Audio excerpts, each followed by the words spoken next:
قرآن مجید میں سورہ آل عمران کی آیت نمبر 25 میں ہے، اعوذ باللہ من الشیطان الرجیم، اذ قال اللہ یا عیسیٰ انی متوفیک۔ جس وقت فرمایا اللہ نے، اے عیسیٰ میں تم کو وفات دوں گا، یا میں تم کو وفات دینے والا ہوں۔ یہاں پر دو گروہ ہیں اس آیت کے مطابق، دو مختلف ترجمے نکالتے ہیں۔ ایک گروہ جو ہے وہ کہتا ہے کہ یہاں سے متوفی کا معنی ہے پورا پورا لینا یا پورا پورا اٹھا لینا، اور دوسرا گروہ جو ہے وہ کہتا ہے کہ یہاں پر وفات ہے، کہ جو میں تم کو وفات دینے والا ہوں۔ تو آئیے یہ لفظ جو ہے متوفی کا، اس کو جاننے کی کوشش کرتے ہیں کہ قرآن مجید میں تصریف آیات سے اس کا کیا مطلب بنتا ہے، یا احادیث سے اس کا مطلب کیا بنتا ہے متوفی کا۔ تو جو متوفی کا لفظ ہے یہ اصل میں اس کا جو مادہ ہے وہ توفع ہے، متوفی کا توفع، اور ایک اور لفظ ہے اسی سے ملتا جلتا، وہ ہے توفع۔ توفع یعنی تا کے اوپر زبر، اور جو دوسرا لفظ ہے اس سے ملتا جلتا وہ ہے توفع یعنی تا کے اوپر پیش۔ تو جو متوفی کا لفظ آیا ہے عیسیٰ علیہ السلام کے حوالے سے، یہ توفع ہے، توفع نہیں ہے، یعنی متوفی کا۔ آپ یہاں پہ دیکھیں یہ تا کے اوپر زبر ہے۔ تو قرآن مجید میں لفظ توفع جو ہے وہ دو معنوں میں استعمال ہوا ہے، یا موت کے معنوں میں یا نیند کے معنوں میں۔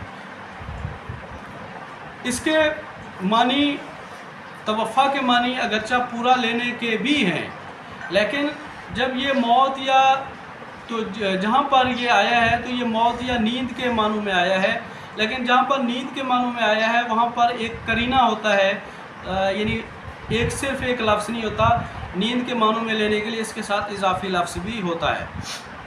لیکن ہم اس سے پہلے کہ توفع کے معنوں میں جائیں اور اس کی تحقیق کریں، ہم پہلے توفع کو دیکھ لیتے ہیں کہ بعض لوگ اس کو توفع کے معنی میں لیتے ہیں، تو متوفی کا جو ہے وہ توفع کے معنی میں نہیں لیا جا سکتا۔ آپ سورہ آل عمران کی آیت نمبر 185 ہے، وَإِنَّمَا تُوَفَّوْنَ أُجُورَكُمْ يَوْمَ الْقِيَامَةِ، اور بے شک تم کو پورا پورا بدلہ یا اجرت دی جائے گی یوم القیامہ، قیامت والے دن۔ تو یہاں پر جتنے بھی علماء ہیں انہوں نے سب نے اس کا ترجمہ کیا ہے پورا پورا بدلہ لینا۔ تو یہاں پر توفع کا معنی جو ہے وہ ہے پورا پورا لینا۔ اسی طرح آیت ہے سورہ نحل کی 111، یوم تأتی کل نفس تجادل عن نفسها وتوفی کل نفس ما عملت وهم لا یظلمون۔ یوم تأتی، اس دن آئے گا، کل نفس، ہر نفس یا ہر جاندار، تجادل عن نفسها، اپنی ذات کے لیے جھگڑا کرنے کے لیے، اپنی ذات کے لیے یعنی اپنے آپ کو بچانے کے لیے، وتوفی کل نفس ما عملت، اور وتوفی اور پورا کل نفس، ہر نفس کو دیا جائے گا، ما عملت، جو اس نے عمل کیا، وَهُمْ لَا يُظْلَمُونَ، اور ان پر ظلم نہیں کیا جائے گا۔ اور یہاں پر بھی آپ دیکھیں کہ یہاں پر توفع کا جو معنی ہے وہ پورا ہے۔ اب توفع جو ہے مضارع مجہول کا صیغہ ہے، اور اس کا مصدر جو ہے توفیہ ہے۔ توفع مضارع مجہول کا صیغہ ہے اور اس کا مصدر توفیہ ہے، جس کا توفع سے کوئی تعلق نہیں، یعنی توفع کا جو ہے یہ صیغہ، یہ مضارع مجہول کا صیغہ ہے، اور اس کا جو مصدر ہے یا جس سے یہ نکالا گیا جس لفظ سے وہ ہے توفیتن، جبکہ توفع کا جو لفظ ہے وہ اس کے معنی وفات دینا، قبضہ کرنا، اس طرح ہے، اور اس کا جو مصدر ہے وہ ہے توفی مصدر ہے توفع کا۔ تو اب ہم اس کو مزید غور کرتے ہیں۔ قرآن مجید میں لفظ توفع نیند کے معنوں میں 2 بار استعمال ہوا ہے، اور جہاں بھی نیند کے معنی میں آیا ہے وہاں پر قرینہ موجود ہے۔ مثلاً سورہ انعام کی آیت نمبر 60 میں فرمایا، وَهُوَ الَّذِي يَتَوَفَّاكُمْ بِاللَّيْلِ، اور وہ ہے اللہ، وہ ذات ہے جو تم کو توفع دیتا ہے لیل، رات کے وقت، یعنی تم کو وفات دے دیتا ہے، توفع دیتا ہے، تمہارے نفس کو قبض کر لیتا ہے، پورا لے لیتا ہے۔ اسی طرح پھر سورہ زمر کی آیت نمبر 42 میں ارشاد فرمایا، اللہ یتوفی الانفس حین موتها والتی لم تمت فی منامها، اللہ لوگوں کے